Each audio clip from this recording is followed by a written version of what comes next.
तो चलिए दोस्तों हम लोग बात करेंगे आज ऑर्डर ऑफ मैट्रिक्स के बारे में। पिछले वीडियो में हम लोग ऑर्डर ऑफ मैट्रिक्स के बारे में बात कर लिए थे, कुछ पार्ट बाकी था समझाने के लिए, इसमें एलिमेंट कैसे निकाला जाता है, ऑर्डर ऑफ मैट्रिक्स कैसे निकाला जाएगा, उसके बारे में एक एक करके हम लोग समझाएंगे। अगर बात करें हम लोग यहाँ पे ऑर्डर ऑफ मैट्रिक्स क्या होता है, इसके बारे में थोड़ा सा जान लेते हैं हम लोग। अगर यहाँ पे देखेंगे हम लोग ऑर्डर ऑफ मैट्रिक्स क्या होता है, जिसमें से number of row number of columns को इंडिकेट किया जाता है, उसको बोला जाता है ऑर्डर ऑफ मैट्रिक्स। अगर यहाँ पे छोटा सा डिफिनेशन के अगर बारे में बात करेंगे, यहाँ पे दिया गया है order of matrix is written as n into n where n is the number of row।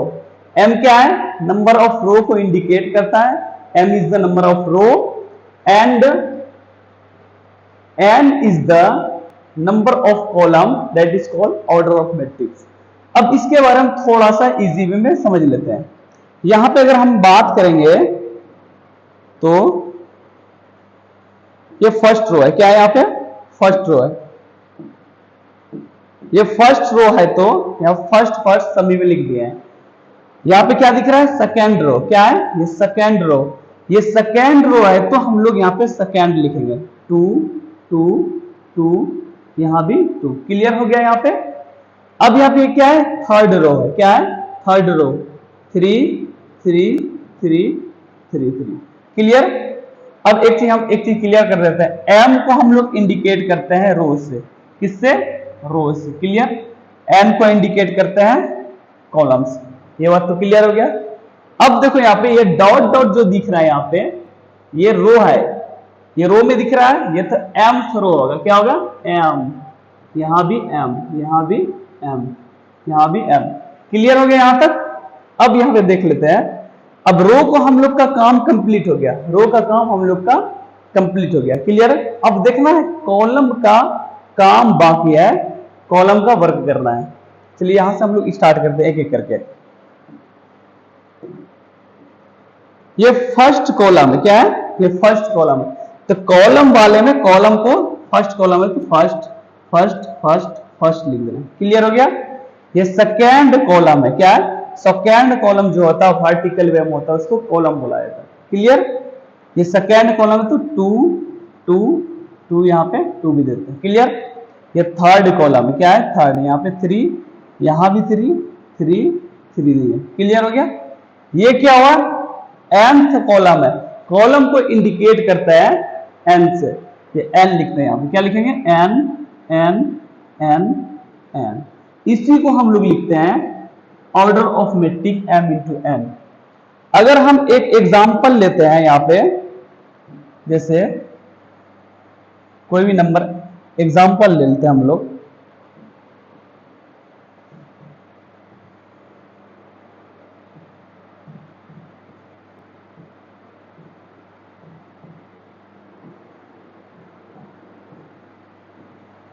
Clear हो गया? यहां पर अगर हम एग्जांपल लें,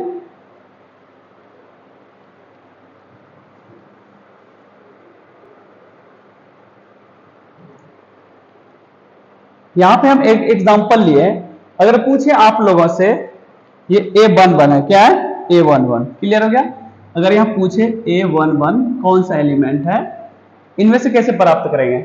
अब ये भी देखना, कंफ्यूजन बहुत सारे बच्चों को होगा, A11 क्या होता है, A22 क्या होता है, A33 क्या होता है, इसके बारे में सभी को बताना है। A13 क्या होता है, अब यहाँ पे अच्छे तरीके से समझना है, यहाँ पे किसी बच्चे को कंफ्यूजन नहीं होना चाहिए। अब ये A11 जो है कैसे निकालेंगे हम लोग, ये जान लेते हैं। ये फर्स्ट वन जो है, ये हम लोग को रो को इंडिकेट करता है। क्या? First row. इसका मतलब पहला रो ये है। ठीक है?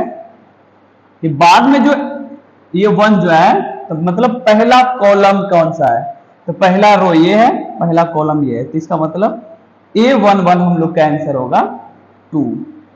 क्लियर हो गया यहां तक? अब यहां देखना है, अब बहुत सारे बच्चों को ये भी कंफ्यूजन होता है A11 क्या होता है, कंफ्यूजन होगा फर्स्ट टाइम अगर कोई पढ़ाई कर रहा है इसके बारे में, तो 10th के बाद या 11th के बाद, तो क्योंकि मैट्रिक्स तो इसमें 11th में रहता नहीं है, इसलिए कंफ्यूजन थोड़ा बहुत होगा। बार बार आप प्रैक्टिस करेंगे तो समझ में आ जाएगा क्लियर है। अब देखो यहाँ पे A32 है, क्या है यहाँ पे 32, एकदम अच्छे तरीके से समझना है यहाँ पे। ये 3 का मतलब होता है थर्ड रो, मतलब तीसरा रो कौन सा है, ये पहला हो गया, ये दूसरा हो गया, ये तीसरा है, ये तीसरा रो में होना चाहिए, ये तीसरा रो, ठीक है। अब देखो यहाँ पे, अब ये 2 का मतलब है बाद में रो कॉलम को इंडिकेट किया जाता है, पहले रो को बाद में कॉलम को। ये जो 2 दिख रहा है ये सेकेंड कॉलम कौन सा, ये वाला, ठीक है, इसमें सेकेंड रो। अब थर्ड रो और सेकेंड कॉलम, तो इसमें से ये वाला होगा। अब बहुत सारे बच्चों को ये कंफ्यूजन होता है, सर हम आंसर 8 क्यों नहीं होगा, 3 क्यों नहीं होगा, बहुत सारे बच्चों को माइंड में आता है, क्लियर कर देते हैं। अब तो अगर हम 8 को आंसर लिखते हैं तो ये फर्स्ट कॉलम में है, तो हम लोग को फर्स्ट कॉलम में नहीं रहना चाहिए, फर्स्ट कॉलम में नहीं, थर्ड रो तो है लेकिन फर्स्ट कॉलम में, ठीक है। अगर किसी बच्चे को लग रहा है माइंड में 3 क्यों नहीं आंसर होगा, ये थर्ड रो में तो 3 है लेकिन सेकेंड रो में 3 नहीं है, ये थर्ड कॉलम में है, लेकिन हम लोग का आंसर होना चाहिए सेकेंड कॉलम में, ये सेकेंड कॉलम है, 7 आंसर है, तो 7 होगा। क्लियर हो गया यहाँ पे। अब यहाँ पे A13 क्या है, A1 का मतलब होता है पहले 1 जो है, तो 1 का मतलब होता है फर्स्ट रो, तो फर्स्ट रो ये, तो हम लोग का ये फर्स्ट रो है, क्लियर हो गया। अब देखो यहाँ पे फर्स्ट रो ये वाला है, फिर क्या है थर्ड कॉलम कौन सा है, फर्स्ट सेकेंड थर्ड कॉलम ये, इसका मतलब आंसर हम लोग का A13 6 से हो जाएगा। इतना तक तो क्लियर हो जाना सभी बच्चे को। अब यहाँ पे अगर पूछे अलग से हम बताते हैं एक एग्जांपल, ये तो पता चल गया किसी भी एलिमेंट को निकालने के लिए पता करना। अब हम एग्जांपल के साथ पूछते हैं किसी बच्चे से, जैसे कि find the order of matrix और नंबर ऑफ एलिमेंट कैसे निकालना है। हम लोग क्या करेंगे, यहाँ पे एक एग्जांपल लेते हैं।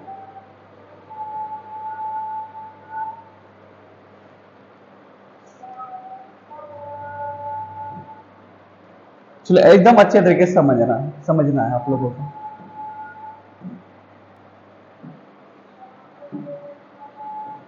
फाइंड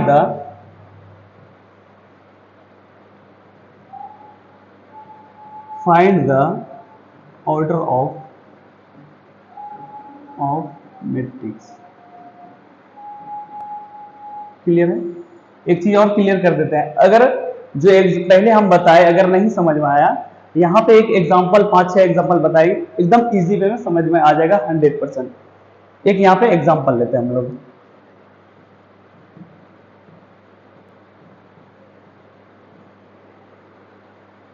एक एग्जांपल लेते हैं, find the order of matrix. Order of matrix बनाते हैं।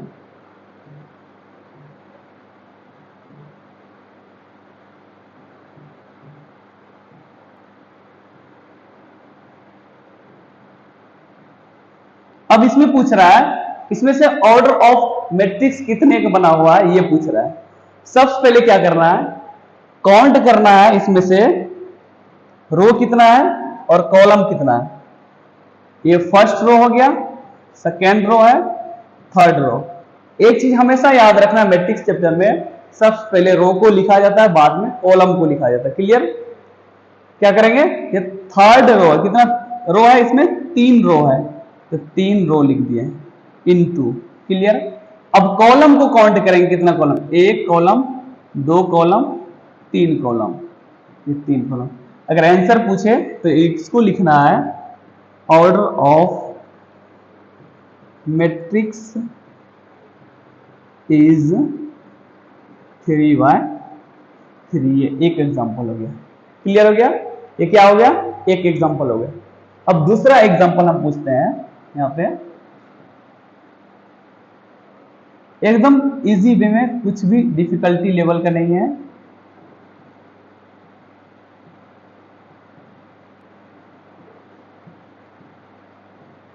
अगर इसमें पूछे ऑर्डर ऑफ मैट्रिक्स कितना है तो क्या करना, सबसे पहले काउंट करना है।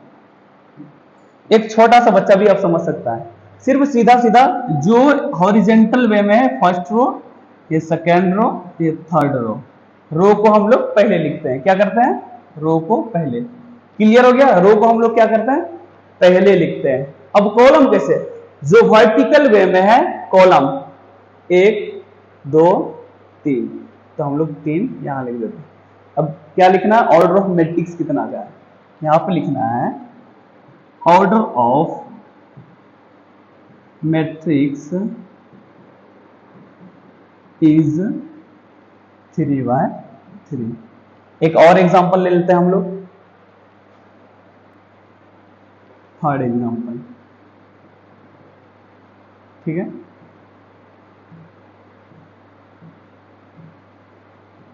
अगर यहां पे पूछे इसमें से ऑर्डर ऑफ मैट्रिक्स कैसे निकालेंगे, क्या करना है, यहाँ पे रो कितना, फर्स्ट रो सेकेंड रो, तो रो को रो में लिख देना इनटू, यहां तक तो क्लियर हो गया। अब कॉलम को जो वर्टिकल वे में है वो कॉलम होता है, clear, first column second column 2। अगर पूछे अब कोई तो इसमें से ऑर्डर ऑफ मैट्रिक्स कितना है, ऑर्डर ऑफ मैट्रिक्स इज 2/2। यहां तक तो क्लियर हो गया, समझ में किसी को दिक्कत नहीं होगा समझने में।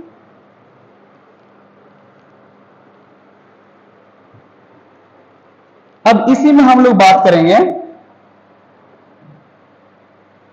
अब ऑर्डर ऑफ मैट्रिक्स तो पता हो गया, अब find the elements, number of element, इसी में से एकदम इजी वे में समझ में आ जाएगा सभी को। Find the number of element.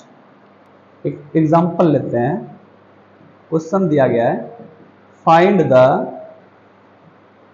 Number of element. इसी क्वेश्चन के द्वारा हम लोग समझ लेंगे find the number of elements कैसे निकालेंगे। एक एग्जांपल लेते हैं, एक छोटा सा एग्जांपल,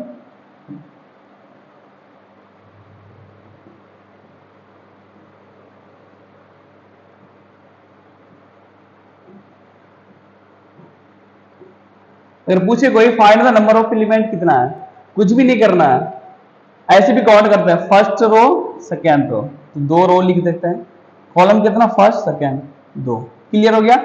इसी को मल्टीप्लाई कर दो, 2 2 जा 4, इसमें क्या होगा, number of element is, number of element is 4। ऐसे भी दिख रहा है 4 एलिमेंट ही है, अगर यहाँ पे काउंट करेंगे 1 2 3 4, ऐसे भी नंबर ऑफ एलिमेंट कितना है, 4 ही।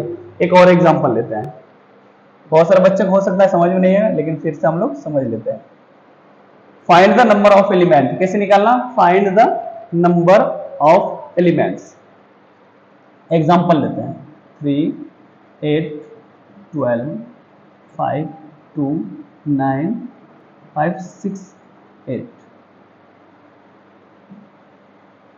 अगर इसमें से पता करना है क्या, नंबर ऑफ एलिमेंट कितना है, क्या है नंबर ऑफ एलिमेंट कितना है, सबसे पहले रो कितना है, first second third row, column कितना, फर्स्ट सेकेंड थर्ड 3, ऐसे भी दिख रहा है 3 3 9, नंबर ऑफ एलिमेंट कितना 9, ऐसे भी यहाँ पे काउंट करेंगे तो 9 1 2 3 4 5 6 7 8 9, तो क्या लिखना है, number of element is,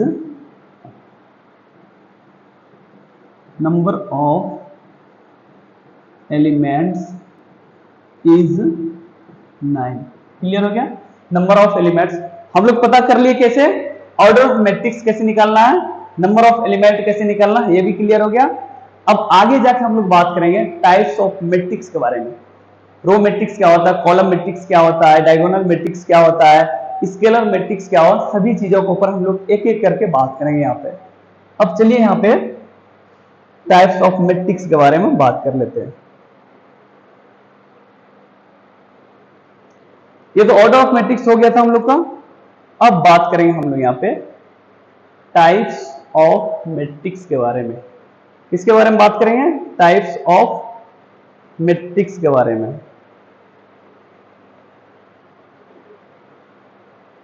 types of matrix क्या होता है, अब देखिए यहां पे,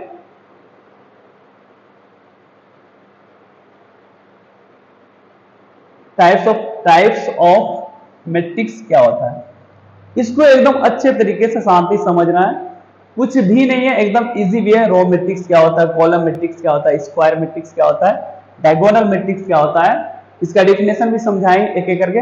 बाद में अलग से भी एग्जांपल बताएंगे, ऑर्डर ऑफ रो मैट्रिक्स क्या होता है, कॉलम मैट्रिक्स क्या होता है, स्क्वायर मैट्रिक्स क्या होता है, डायगोनल मैट्रिक्स क्या होता है, एग्जांपल के साथ। यहाँ पे थोड़ा सा डेफिनेशन लिखना चाहते हैं आप लोग, लिख सकते हैं।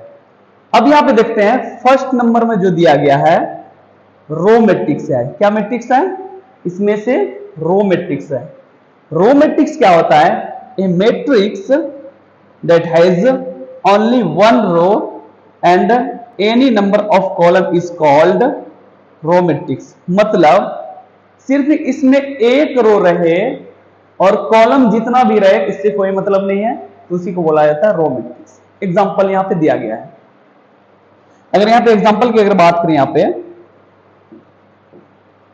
आप सभी को पता होना चाहिए जो हॉरिजेंटल वे में रहता है, ये एक ही लाइन दिख रहा है, ये एक लाइन है तो मतलब एक ही रो हुआ। क्या है, एक ही रो है, कॉलम जितना रहे हमको उससे कोई मतलब जिसमें सिर्फ एक रो रहे उसको रो मैट्रिक्स बोला जाता है। क्लियर। अब यहाँ पे कॉलम मैट्रिक्स क्या होता है इसके बारे में थोड़ा सा समझ लेते हैं। A matrix that has only one column and any number of row is called a column matrix. एकदम शांति तरीके से एक बात सुन लेना है। ये जो डिफिनेशन दिया गया है, ये डिफिनेशन को कोई जरूरी नहीं कि रट लेना है, बस ये माइंड में रखना है, सिर्फ एक कॉलम रहे, सिंगल कॉलम रहे, उसको कॉलम मैट्रिक्स बोला जाता है, हमेशा याद रखना है। अब देखो यहाँ पे इसमें से कितना कॉलम है, एक ही तो कॉलम दिख रहा है, इधर भी तो कॉलम तो नंबर दिख ही नहीं रहा है, इधर भी तो नहीं दिख रहा है, इसलिए एक ही कॉलम है, तो ये कॉलम मैट्रिक्स हो गया। रो जितना रहे हमको उससे कोई मतलब है नहीं है। अब यहाँ पे बात कर लेते हैं हम लोग स्क्वायर मैट्रिक्स के बारे में। इसके बारे में बात करेंगे, स्क्वायर मैट्रिक्स के बारे में बात कर लेते हैं। स्क्वायर मैट्रिक्स क्या होता है, a matrix that has the same number of row and column is called a square matrix. इसका मतलब ये हुआ स्क्वायर मैट्रिक्स उसको बोला जाता है जितना नंबर ऑफ रो रहेगा उतना ही नंबर ऑफ कॉलम रहना चाहिए। मतलब अगर दो रो है तो दो कॉलम भी रहना चाहिए, तीन रो है तो तीन कॉलम ही रहना चाहिए, उसी को बोला जाता है स्क्वायर मैट्रिक्स। अगर एक रो है तो एक कॉलम ही रहना चाहिए, उसी को बोला जाता है स्क्वायर मैट्रिक्स। मतलब number of row and number of column are same, that is called square matrix. अब देखो यहाँ पे एग्जांपल भी दिया गया है, एग्जांपल के द्वारा हम लोग समझते हैं। यहाँ पे एग्जांपल है first row, second row, third row. Clear. जितना रो उतना कॉलम भी रहना चाहिए। अब कॉलम देखते हैं, first column, second column, third column. जितना रो उतना कॉलम, मतलब 3x3 का ऑर्डर बना है, जितना रो है उतना कॉलम है, उसी को बोला जाता है स्क्वायर मैट्रिक्स। क्लियर। अब डायगोनल मैट्रिक्स के बारे में जान लेते हैं। आप लोग स्क्रीनशॉट भी ले सकते हैं या तो इसको डेफिनेशन लिख सकते हैं एग्जांपल के द्वारा। स्क्वायर मैट्रिक्स किसको बोला जाता है, अगर दो रो है तो दो कॉलम भी रहना चाहिए, उसी को स्क्वायर मैट्रिक्स बोला जाता है। अगर एक रो है तो एक कॉलम भी रहना चाहिए, उसी को बोला जाता है स्क्वायर मैट्रिक्स। जितना रो उतना कॉलम। क्लियर। अब बात करेंगे हम लोग यहाँ पे डायगोनल मैट्रिक्स के बारे में। डायगोनल मैट्रिक्स क्या होता है, ये भी इजी है, डिफिनेशन कोई जरूरी नहीं याद रखना, सिर्फ ये समझने के लिए लिख दिया है। ए स्क्वायर मैट्रिक्स क्या है यहाँ पे, a square matrix in which all elements other than diagonal elements are zero.